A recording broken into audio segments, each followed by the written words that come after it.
I'm Mrs. Wheeler. We have an engineering draftsman named Henry Beck. He works for the transportation company. Henry gets laid off because of budget cuts. This gentleman is so inspired and interested in the transportation maps that he just kind of grows into a hobby. Here is an example of what the map looked like at that time. Little hard to read. Well, that's what Henry thought. He was inspired by the configurations of the maps he had seen for his engineering work. He puts this messy underground map on a grid, so all the lines must go at a right angle or a 45-degree angle. A right angle is 90 degrees. Are you impressed with my math knowledge or what?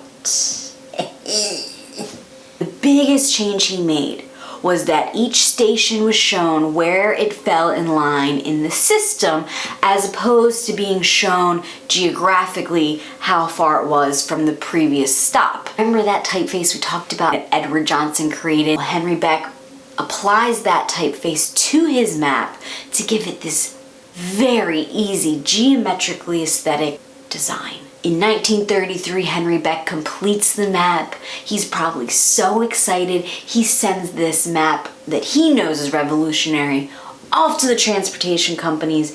And what happens? They send it back to him. He must have felt so deflated. But he didn't give up, not Henry Beck. No. He sends that sucker back to them.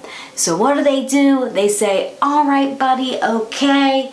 We'll buy it off of you. We'll buy your design for 10 pounds, which in today's money is about $600. Oh, the transportation company prints off 750,000 copies. They figure we're good to go. In 1 month's time, every single copy is taken and being used.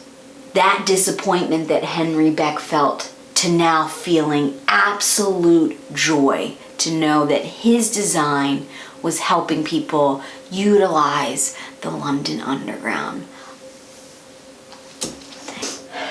Beck stayed on, and he helped with consulting and some design over the years as the map changed. But the map we see today, even though it has the slightest variations, at its core design is essentially Henry Beck's design from over 85 years ago.